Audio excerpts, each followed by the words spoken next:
नमस्ते।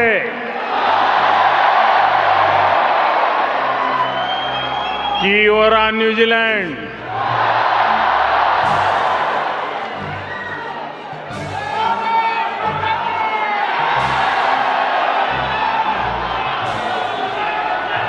हम भारत के लोग सुनते आए थे 20 साल के बाद, लेकिन आज 40 साल के बाद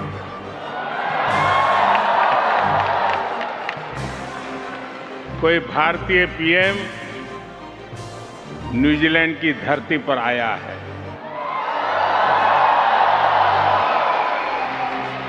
ये मेरा सौभाग्य है। मैं न्यूजीलैंड के सभी निवासियों के लिए, आप सभी लोगों के लिए 140 करोड़ भारतीयों की शुभकामनाएं लेकर आया हूं।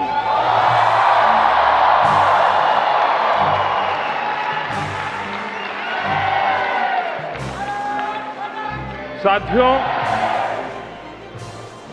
प्रधानमंत्री के रूप में भले ही मेरा पहला न्यूजीलैंड दौरा है, लेकिन 25-30 साल पहले जब मैं किसी सरकार में भी हिस्सा नहीं था, सार्वजनिक जीवन में मुझे कोई जानता नहीं था, तब भी मुझे यहां न्यूजीलैंड आने का अवसर मिला था। और उस समय मुझे किसी ने गिफ्ट में 3 चीजें दी थी, जो मैं वापस इंडिया लेकर के गया था। एक, ये मफलर।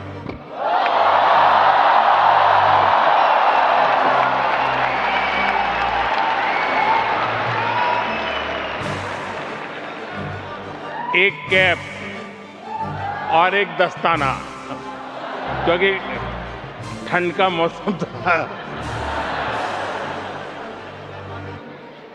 और उसमें से एक चीज मैं अभी यहां इस कार्यक्रम में भी लेकर आया। ये मफलर जो आप देख रहे हैं, ये 25-30 साल पहले मुझे न्यूजीलैंड के एक साथी ने दिया था। इतने साल में मैंने कई बार इसका उपयोग किया और आज भी इसे बहुत संभाल करके रखा है।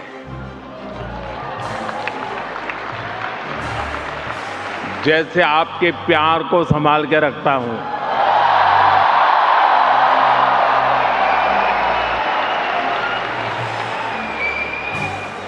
इस बार जब मेरा यहां आने का कार्यक्रम बना, तो मैं विशेष तौर पर इसे अपने साथ लेकर के आया, क्योंकि खबर थी कि ठंड ज्यादा है। साथियों, भारत और न्यूजीलैंड के रिश्ते में यादें भी हैं, दोस्ती भी है, वैल्यूज भी है और एक कमिटमेंट भी है। इस रिश्ते को न्यूजीलैंड की एक सुंदर परंपरा अच्छे से डिफाइन करती है। यहां सदियों से एक शब्द लोगों को जोड़ता आया है, वाका।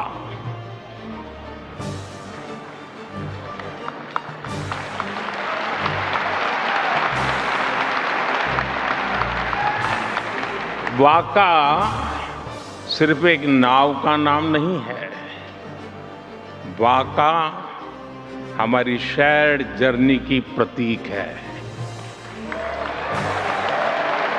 और आज भारत न्यूजीलैंड की यही वाका एक नई यात्रा पर निकलने के लिए तैयार है। हमारे सामने अवसरों से भरा खुला समुद्र है। हवाएं हमारे साथ है, समंदर की विशाल लहरें हमारे साथ है, इच्छा शक्ति का नीला आसमान हमारे साथ है। पाने को काफी कुछ है और मैं जानता हूं हम सफल होंगे। हम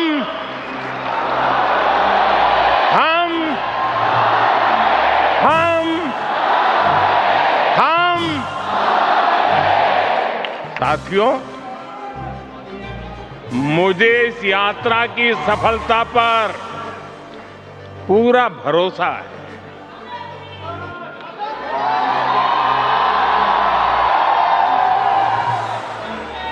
जानते हैं क्यों?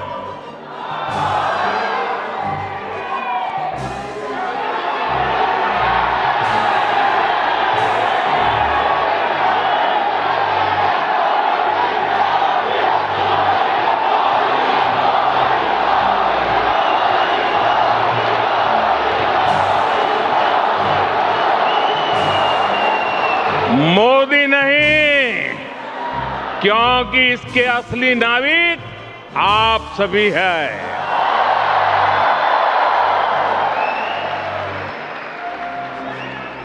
ऑकलैंड से वेलिंगटन तक,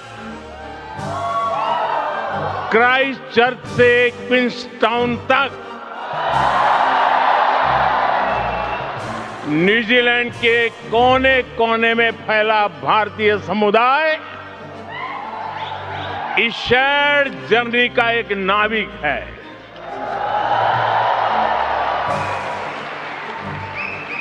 साथियों, आगे बढ़ने से पहले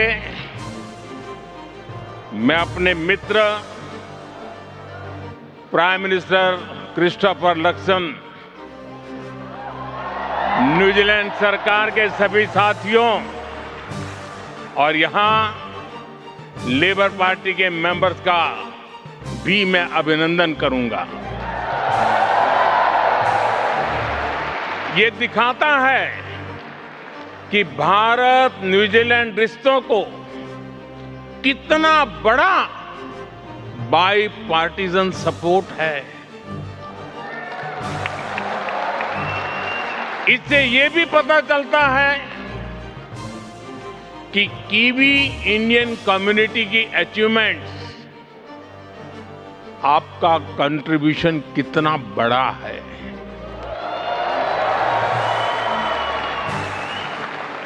आप यहां आए, कीवी इंडियन कम्युनिटी के उत्सव का हिस्सा बने, इससे ये सेलिब्रेशन और वाइब्रेंट हो गया है। आपने जिस गर्मजोशी से, जिस स्नेह और उत्साह से आपने हम सभी का स्वागत किया है, मैं आपका बहुत बहुत आभारी हूं।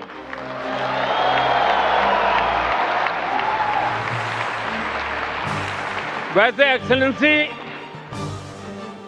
कीवी इंडियन कम्युनिटी में भी सुपर हिटर है कि नहीं है? सुपर हिट है ना? आपने अभी दिखा दिया। भारत के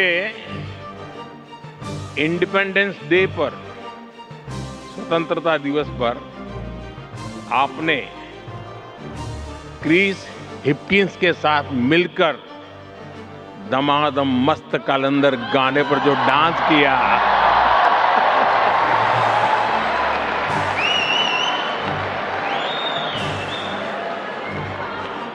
वो काफी वायरल हुआ।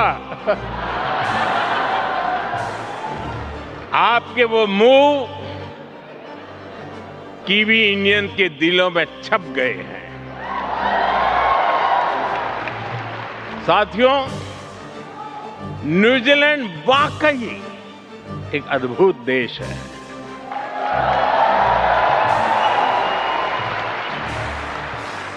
यहां पीस है, प्रॉस्पेरिटी है, नेचर है, कल्चर है और न्यूजीलैंड की असली ताकत यहां के स्थानीय लोग हैं।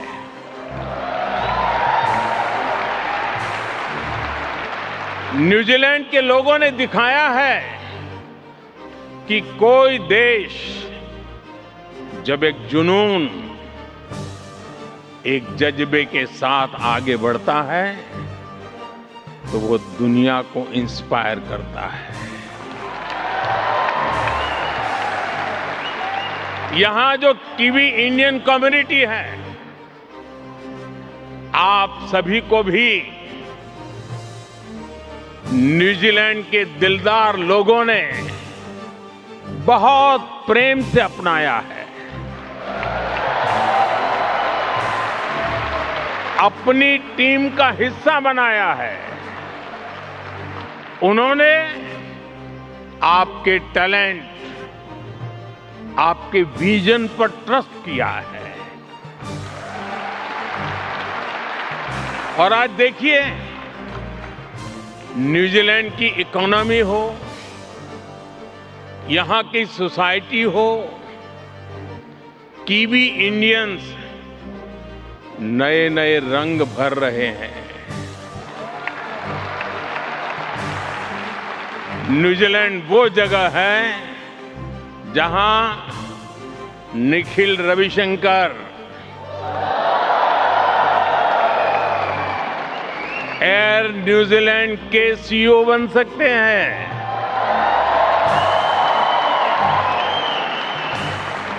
जहां आनंद सत्यानंद गवर्नर जनरल बन सकते हैं। जहां क्रिकेट टीम में सचिन रविंद्र, ईश सोढ़ी और एजाज पटेल जैसे टैलेंट को अवसर मिल सकता है।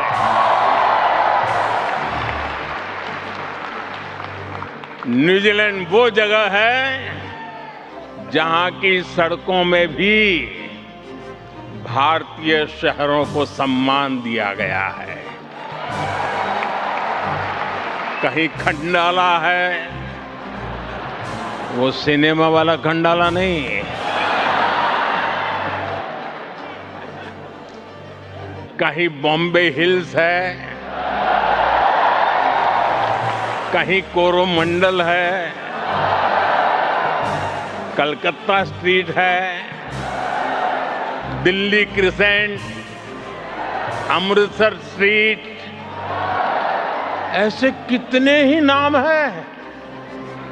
यहां रहते रहते आप भी पूरे के पूरे कीवी हो गए हैं।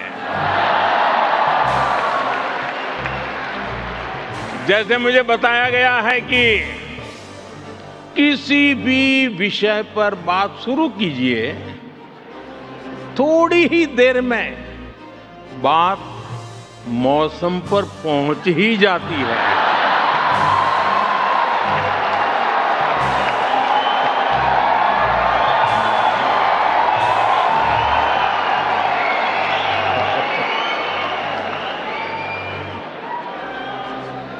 साथियों,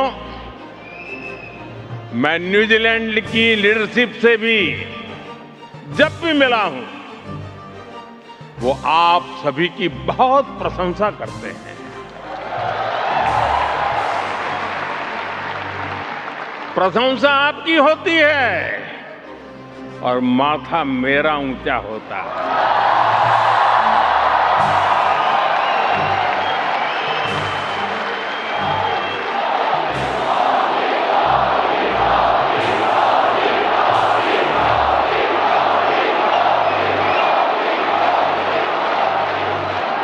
साथियों, आप सभी जानते हैं कि भारत हजारों वर्ष पुरानी सभ्यता है।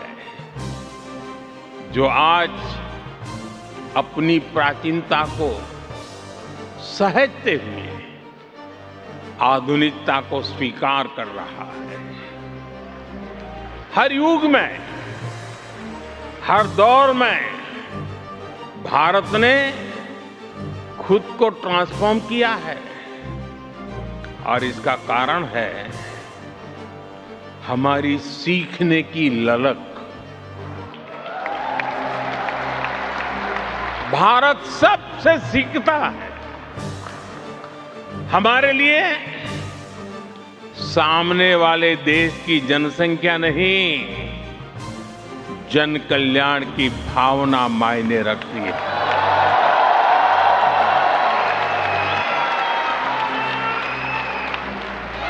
और इसलिए हमने न्यूजीलैंड से भी बहुत कुछ सीखा है और अब भी सीख रहे हैं।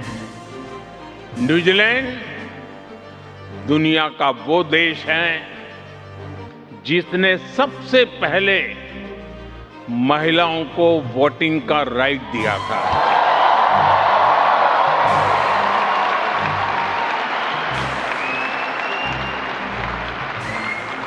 आज हम देखते हैं कि न्यूजीलैंड की सोसाइटी में विमेन बहुत बड़े पैमाने में कंट्रीब्यूट कर रही है। भारत भी आज विमेन लेड डेवलपमेंट के मंत्र के साथ महिलाओं के लिए संभावनाओं के नए द्वार खोल रहा है। साथियों, रूरल इकोनॉमी कैसे किसी देश की तकदीर बदल सकती है, ये न्यूजीलैंड ने करके दिखाया है। न्यूजीलैंड की ताकत एग्रीकल्चर के इर्द गिर्द बनाया गया एक एफिशिएंट इकोसिस्टम है। ट्रेसेबिलिटी हो, फूड सेफ्टी हो, कंप्लायंस सिस्टम हो, ये बहुत बड़ी प्रेरणा है। ये भारत जैसे छोटे किसानों वाले बड़े एग्रीकल्चर नेशन के लिए बहुत बड़ी सीख है।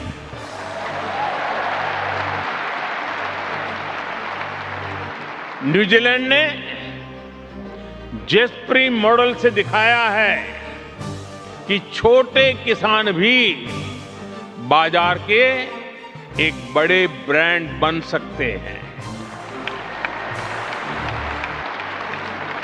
न्यूजीलैंड की climate smart precision farming technology में भी हमारे लिए सीखने के बहुत कुछ है।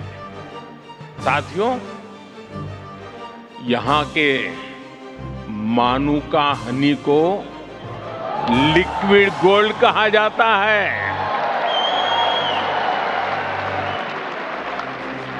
जैसे यहां हनी ट्रेडिशन और टेस्ट के अलावा हेल्थ एंड वेलनेस से जुड़ा है, वैसे ही भारत के आयुर्वेद में भी हनी का बहुत बड़ा महत्व है।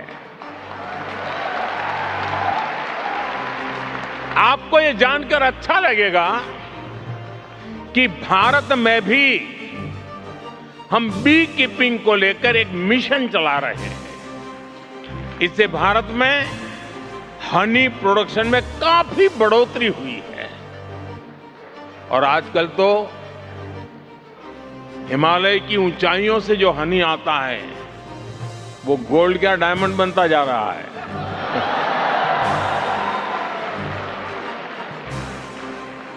मैं समझता हूं न्यूजीलैंड से हम हनी प्रोडक्शन और बढ़ाने के बारे में भी बहुत कुछ सीख सकते हैं। साथियों, इस साल इंडिया न्यूजीलैंड स्पोर्टिंग रिलेशंस को 1 साल पूरे हो रहे हैं। 100 साल पहले, याद रखना और गर्व भी करना, 100 साल पहले हमारी हॉकी टीम न्यूजीलैंड खेलने आई थी और उस टूर में मेजर ध्यानचंद के शानदार परफॉर्मेंस की हर तरफ चर्चा हो रही थी। उनकी हॉकी ने न्यूजीलैंड के लोगों को भी, उनका भी दिल जीत लिया था। साथियों, कंटेंट क्रिएटर्स की भाषा में कहूं तो ये कॉलैब का जमाना है। न्यूजीलैंड और भारत स्पोर्ट्स में भी बहुत ही शानदार कॉलैब कर सकते हैं। जैसे एक उदाहरण रग्बी का है। मुझे अभी भी बताया गया है कि कुछ देर पहले ही ऑल ब्लैक्स ने रग्बी के मैच में शानदार जीत दर्ज की है।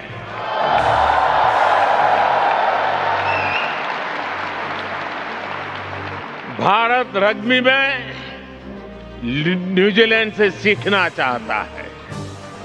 भारत भी रग्बी में आगे आए, इसके लिए हमें कोच चाहिए, एक्सपर्ट्स चाहिए।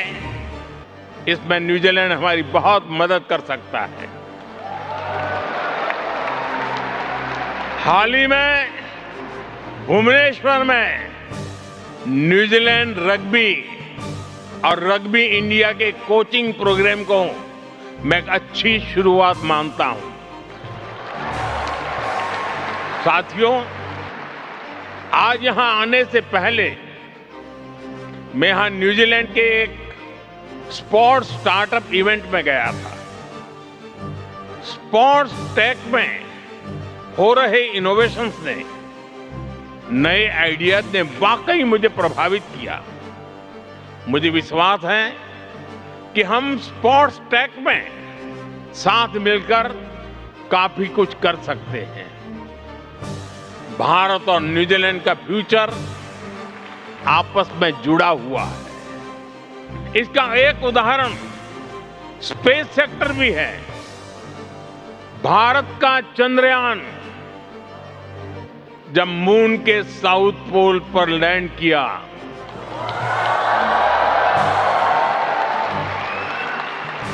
पूरा न्यूजीलैंड नाच रहा था उस दिन। और उस दिन हम सबको गर्व हुआ। अब आपको मैं गर्व की एक और बात बताता हूं। आपको गर्व दिलाने में, इस सक्सेस में न्यूजीलैंड की टेक्नोलॉजी का भी योगदान रहा है। न्यूजीलैंड की स्पेस कंपनी ने कई अवसरों पर हमारे साथ मिलकर काम किया है। हम इस सहयोग को और आगे ले जाने के लिए काम कर रहे हैं।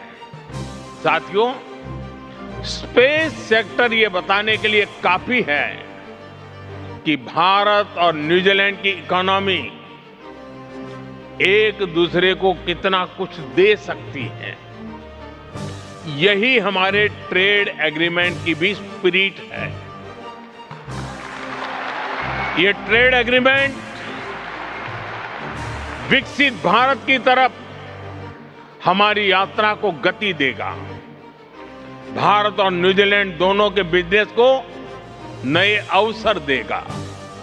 साथियों, भारत और न्यूजीलैंड के बीच एक और बहुत बड़ी समानता है। ये समानता हमारे इंडिजिनस कल्चर की है। इंडिजिनस कल्चर को सेलिब्रेट करने, उसको संरक्षण देने की है। और आज मैं माओरी समाज को विशेष रूप से याद करना चाहता हूं। मैंने हाका को केवल एक परफॉर्मेंस के रूप में ही नहीं देखा, मैंने हाका में एक समाज की आत्मा देखी है। उसमें साहस है, आत्मसम्मान है, अपने पूर्वजों के प्रति श्रद्धा है और पूरे समुदाय की सामूहिक शक्ति का एक एहसास है। साथियों, माओरी संस्कृति में एक बहुत सुंदर शब्द है, मना कितांगा। मना कितांगा,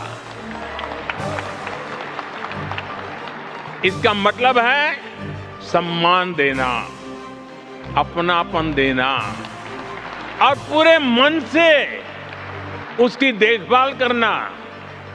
भारत में भी हम कहते हैं अतिथि देवो भव।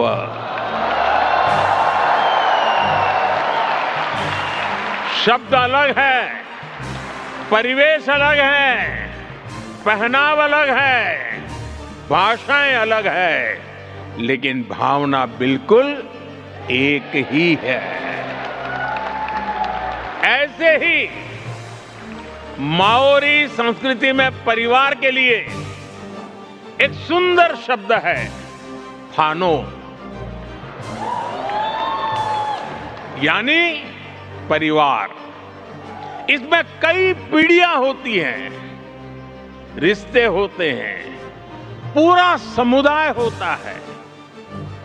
भारत भी परिवार को केवल एक सामाजिक व्यवस्था नहीं मानता, हमारे लिए फैमिली एक इंस्टीट्यूशन है। साथियों, माओरी परंपरा का एक और सुंदर विचार है, काइत्या कितांगा। काइत्या कितांगा यह हमें सिखाती है कि हम प्रकृति के मालिक नहीं हैं, हम उसके संरक्षक हैं। भारत में भी कहा गया है, भारत में भी कहा गया है, माता भूमि ही पुत्र हम पृथ्व्या। पृथ्वी हमारी माता है। इसी सोच को आधार बनाते हुए हम भारत में धरती मां के संरक्षण के लिए एक पेड़ मां के नाम, प्राकृतिक खेती मिशन जैसे अनेकों अभियान चला रहे हैं। साथियों, मैं जानता हूं, हजारों किलोमीटर दूर रहते हुए भी आपके दिल में के किसी न किसी कोने में दिन भर की प्रक्रिया में कहीं न कहीं हिंदुस्तान झलकता ही रहता है, हिंदुस्तान बसता ही है। सही है कि नहीं है?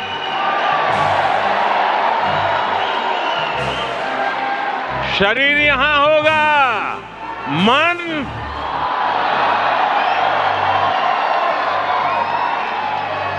और इसलिए आप भारत की हर उपलब्धि पर भी नजर रखते हैं। और जब क्रिकेट स्टेडियम में बैठ करके देखते हैं तो बहुत सी चीजें देखने की छूट जाती हैं, लेकिन घर में टीवी पर बैठ करके जब देखते हैं तो हर बारीकी का पता चलता है। वैसा ही आपको भी भारत की हर बारीकी का पता चलता है।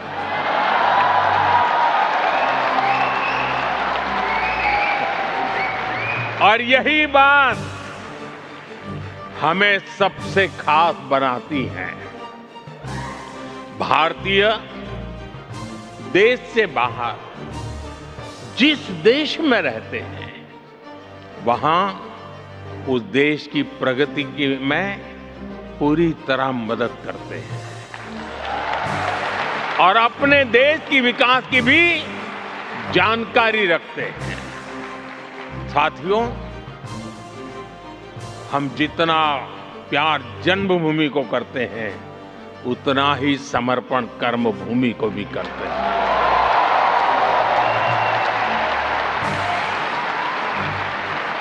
साथियों, वैश्विक चुनौतियों के बीच आज भारत जिस तेजी से विकास कर रहा है, वो अभूतपूर्व है। मैं आपके सामने देश की उपलब्धियों का, भारत के सामर्थ्य का एक गुलदस्ता प्रस्तुत करूंगा।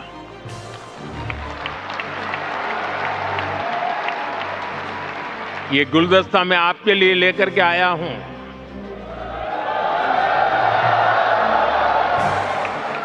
और मैं पक्का मानता हूं इस गुलदस्ते में आपकी पसंद का कोई न कोई फूल जरूर होगा, जो आपको सुंदर भी लगेगा और गर्व से भर भी देगा।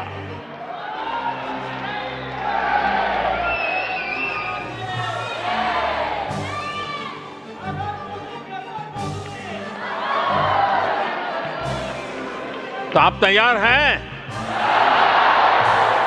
गुलदस्ता पेश करूं? अब आपको ढूंढना है आपका फूल कहां है उसमें। या तो सारे के सारे फूल आपके हैं। साथियों, भारत आज दुनिया की फास्टेस्ट ग्रोइंग मेजर इकोनॉमी है।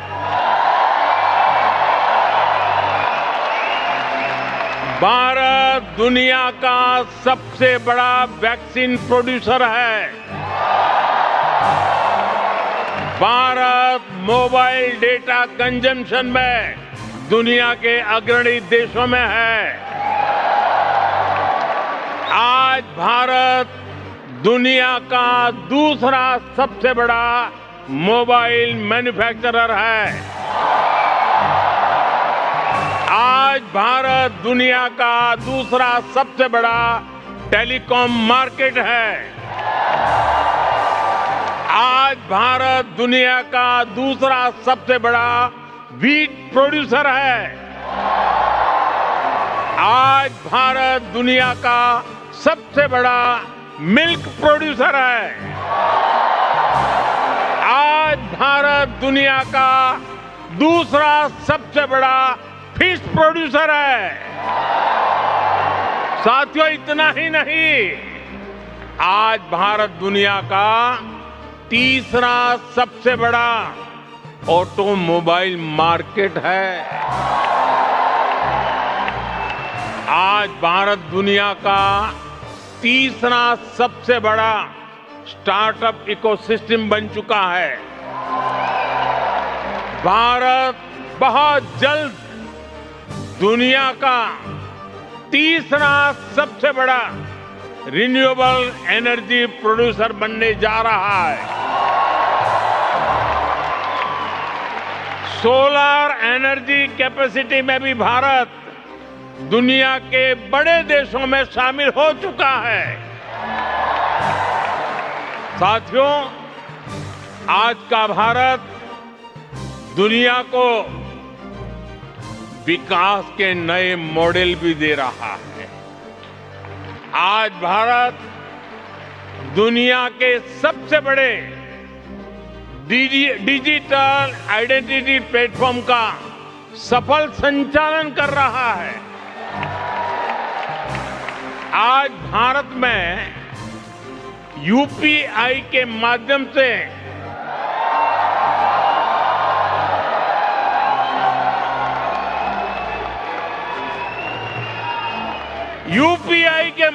हर महीने अरबों डिजिटल ट्रांजैक्शन हो रहे हैं। भारत के डिजिटल पब्लिक इंफ्रास्ट्रक्चर में आज दुनिया के दर्जनों देश दिलचस्पी दिखा रहे हैं। ड्रोन टेक्नोलॉजी और स्पेस इकोनॉमी में भारत नई ऊंचाइयों को छू रहा है। साथियों, ये उस नए भारत की तस्वीर है जो दिखाती है कि कैसे भारत न्यूजीलैंड की तरह की इकोलॉजी और इकोनॉमी दोनों में बैलेंस बनाकर चल रहा है। साथियों, भारत की इस ग्रोथ का एक और पहलू भी है। ये पहलू हमारी विरासत है, हमारी हेरिटेज है। भारत जितना महत्व अपनी इकोनॉमी और इकोलॉजी को देता है, उतना ही फोकस अपनी हेरिटेज पर भी करता है। साथियों, भारत कैसे काम करता है, इसका एक उदाहरण श्री गुरु ग्रंथ साहिब जी के पवित्र स्वरूप है।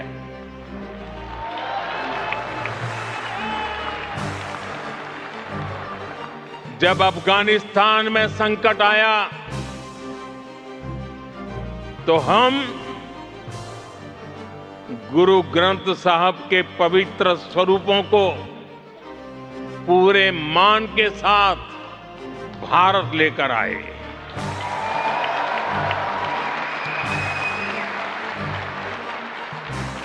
साथियों, हमारे महान सिख गुरुओं ने पूरी मानवता को सेवा, साहस, समानता और करुणा का संदेश दिया है। दुनिया के हर हिस्से में गुरुद्वारे सेवा के सेंटर है। कोई भूखा आए, उसे भोजन मिलता है। कोई संकट में है, उसे सहारा मिलता है। इसी माहौल में सिख कम्युनिटी के कुछ भाइयों और बहनों ने हमें बताया था कि श्री हरमंदिर साहब में सेवा के लिए एफसीआरए से जुड़ी कुछ परेशानियां आ रही है। हमने उस समस्या का तुरंत समाधान किया। साथियों, आप सभी श्री हेमकुंड साहब जी के बारे में भी जानते हैं। हिमालय की ऊंचाइयों पर है। साल का लंबा समय बर्फ की चोटियों से घिरा रहता है। वहां अगर कोई दर्शन करने के लिए जाना चाहे तो बड़ा कठिन मार्ग है। बहुत कम लोग जा पाते हैं। खास करके हमारे सिख भाई बहन वहां यात्रा के लिए जाते हैं। वहां दर्शन के लिए जाने में खास करके हमारे बुजुर्गों को, हमारे सिख भाई बहनों को सहूलियत हो, इसलिए सरकार हेमकुंड साहब तक रोपवे भी बनवा रही है।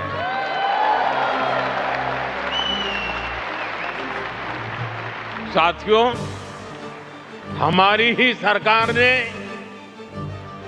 साहिबजादों के शौर्य और बलिदान की अमर स्मृति में 26 दिसंबर को, प्रतिवर्ष 26 दिसंबर को भारत में वीर बाल दिवस मनाना प्रारंभ किया है।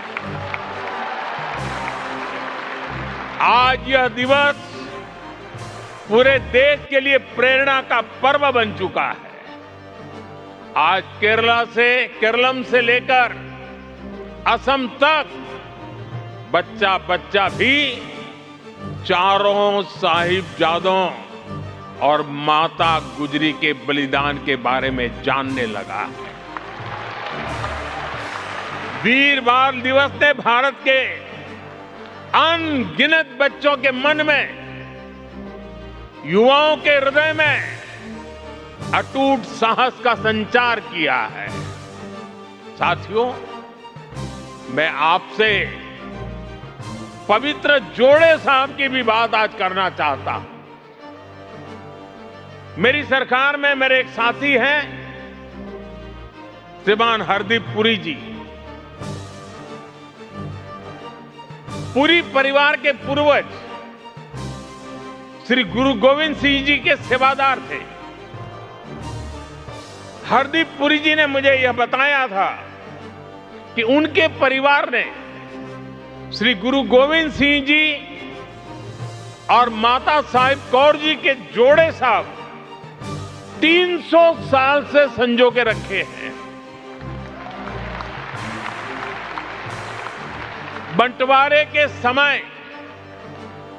पुरी साहब के परिवार ने, उनके पूर्वजों ने उन्हें सुरक्षित दिल्ली ले आए।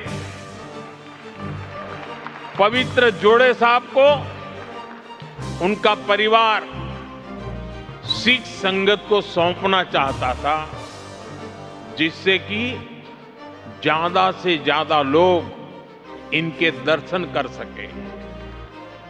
फिर हमने एक समिति बनाई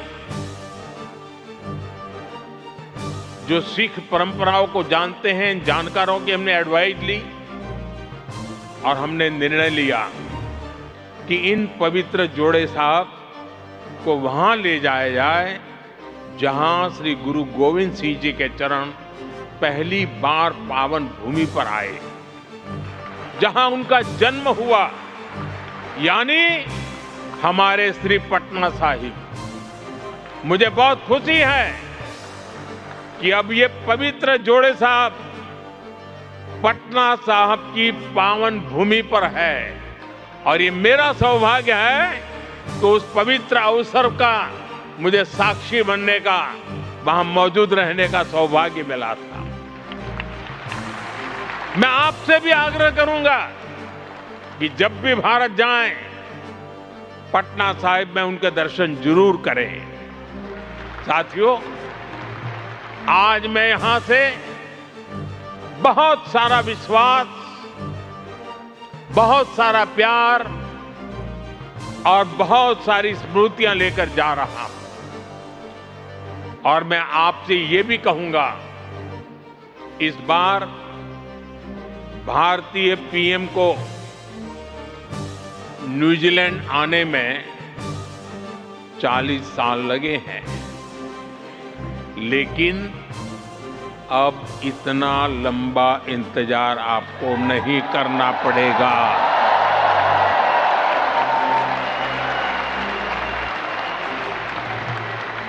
अब 40 साल नहीं लगेंगे, ये मोदी की गारंटी है।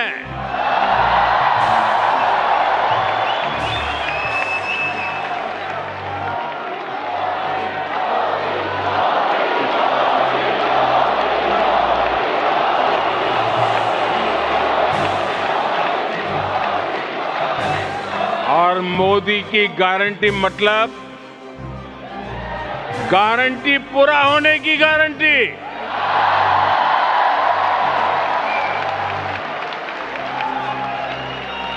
साथियों, मैं आज आपसे एक आग्रह भी करना चाहता हूं। करूं? हाँ कहने में क्या जाता है। हमने कुछ समय पहले हमारी इंडियन डायस्पोरा के बच्चों के लिए एक नया प्रयोग किया है। हमारे बच्चे भारत को समझे और भारत की विविधता की बात दुनिया तक पहुंचे, इसके लिए हमने भारत को जानो क्विज इसकी शुरुआत की है। अभी इसका कर्टेन रेजर ही हुआ है और हमारे साथियों ने इसमें ही जिस एनर्जी से पार्टिसिपेट किया है, मैं वही देखकर बहुत प्रभावित हूं। अब हम इस इवेंट के 6th एडिशन को और हाईटेक बना रहे हैं। बहुत सारे इवेंट्स इस बार ऐप के माध्यम से होने वाले हैं।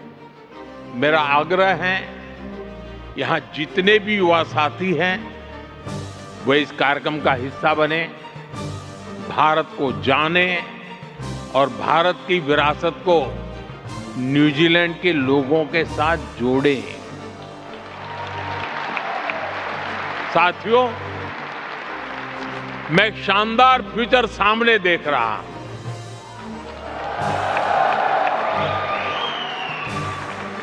जिसमें विकसित भारत की रोशनी भी है और न्यूजीलैंड की प्रॉस्पेरिटी भी है। इसी विश्वास के साथ आप सभी का फिर से बहुत बहुत धन्यवाद। प्राइम मिनिस्टर लक्ष्मण और उनकी टीम का आभार, न्यूजीलैंड की जनता का धन्यवाद। एक बार मेरे साथ पूरी ताकत से बोलिए, भारत माता की, भारत माता की, भारत माता की, वंदे वंदे वंदे वंदे वंदे वंदे वंदे वंदे वंदे वंदे वंदे वंदे वंदे वंदे वंदे।